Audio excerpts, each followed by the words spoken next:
Hi friends, இன்றைக்கி நம்ம என்ன பார்க்க போகிறோம்னா நாட்டுக்கோழி குழம்பு தான். அதுக்கு வந்து நான் 1 கிலோ நாட்டுக்கோழி எடுத்திருக்கேன். அதை வாஷ் பண்ணி எடுத்து வச்சிட்டேன். இப்போ வந்து ஒரு கடாயில் சீரகமும் மிளகும் போட்டு பொன்னிறமாக வறுத்து எடுத்துக்கலாம். ஒரு 1/4 கிலோ அளவுக்கு சின்ன வெங்காயத்தை உரித்து வச்சுருக்கேன். இப்போ வந்து ஆயில் விட்டாச்சு.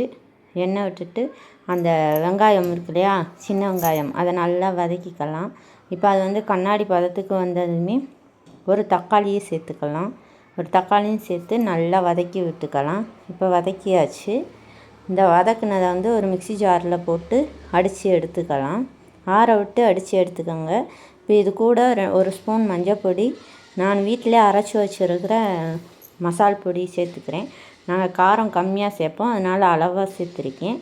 இப்போ வந்து ஒரு கடாய் வச்சு அது சூடான பிறகு நல்லெண்ணெய், விளக்கெண்ணெய், கடலெண்ணெய் 3 எண்ணெயும் விட்டுக்கோங்க. நான் வந்து 50-50 விடுறேன். எண்ணெய் தான் வந்து நல்லா டேஸ்ட்டாக இருக்கும், உடம்புக்கும் ரொம்ப நல்லது. இது விளக்கெண்ணெய் 3 எண்ணெயும் சேர்த்தாச்சு. இப்போ எண்ணெய் சூடானதுமேவும் நம்ம அரைச்சி வச்சுருக்கோம் இல்லையா மசால், அதெல்லாம் ஊற்றிக்கலாம். அப்படியே ஊற்றிட்டு கொஞ்சம் உப்பு போட்டுக்கலாம். நம்ம க்ளீன் பண்ணி வச்சுருக்க நாட்டுக்கோழியும் போட்டுக்கலாம். போட்டு அப்படியே மூடி வச்சுருங்க. உப்பு கரெக்டாக இருக்கான்னு பார்த்துட்டு தண்ணி வேணும்னா தண்ணி விட்டுக்கோங்க, தண்ணி வேணாம்னா கம்மியாக வச்சுக்கோங்க.